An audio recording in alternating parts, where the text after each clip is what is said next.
மறைக்கப்பட்ட உண்மைகளை வெளிச்சத்திற்கு கொண்டுவரும் உங்கள் மக்கள் வெளிச்ச செய்திகள். வணக்கம். கள்ளக்குறிச்சி அரசு மருத்துவமனையில் பரபரப்பு. கர்ப்பிணி பெண் கணவர் தாக்கப்பட்டதாக புகார். கள்ளக்குறிச்சி மாவட்டம் உலகங்காத்தான் கிராமத்தை சேர்ந்த பிரசாந்த் அவர்களின் மனைவி மகப்பேறுக்காக கள்ளக்குறிச்சி அரசு மருத்துவமனையில் அனுமதிக்கப்பட்டிருந்தார். 4 நாட்கள் சிகிச்சை மற்றும் பிரசவ பராமரிப்புக்கு பிறகு இன்று டிஸ்சார்ஜ் செய்யப்பட்டதாக கூறப்படுகிறது. அப்போது அங்கு பணிபுரியும் சில செவிலியர்கள் மற்றும் தற்காலிக செவிலியர்கள் லஞ்சம் கேட்டதுடன் தகாத வார்த்தைகளில் பேசி கர்ப்பிணி பெண் என்பதையும் பொருட்படுத்தாமல் தாக்கியதாக குற்றச்சாட்டு எழுந்துள்ளது.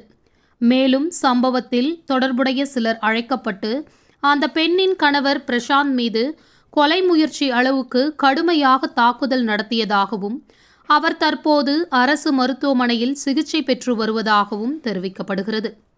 இதேபோன்ற சம்பவங்கள் பலமுறை நடைபெற்று வருவதாக பொதுமக்கள் குற்றம் சாட்டுகின்றனர். இதனால் கள்ளக்குறிச்சி மற்றும் சுற்றுவட்டார பகுதிகளில் உள்ள மக்கள் அரசு மருத்துவமனைக்கு செல்வதில் அச்சம் அடைந்துள்ளதாக கூறப்படுகிறது. எனவே சம்பவம் தொடர்பாக முழுமையான விசாரணை நடத்தி தவறு செய்தவர்கள் மீது கடுமையான நடவடிக்கை எடுக்கவும் தாக்குதலில் ஈடுபட்டவர்களை கைது செய்யவும் பொதுமக்கள் கோரிக்கை விடுத்துள்ளனர்.